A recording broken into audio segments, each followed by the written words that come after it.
ఇక బీఆర్ఎస్ కార్యకర్తల రొప్ప ప్లకార్డులపై మంత్రి పొంగులేటి ఆగ్రహం వ్యక్తం చేశారు. సంక్షేమ పథకాలు సక్రమంగా అమలు చేస్తున్నందుక రప్ప, రైతు భరోసా నిధులు వేస్తున్నందుక రప్ప అని పొంగులేటి ప్రశ్నించారు.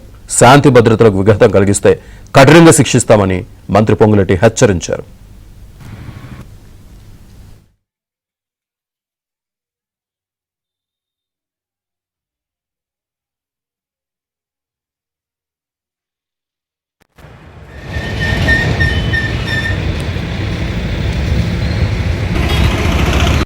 నిన్న ఒక దగ్గర ఒక ధర్నా చేస్తూ ఫ్లెక్సీలు పెట్టుకొని ప్లేకార్డులు పెట్టుకొని రప్పట ఏంటి రప్ప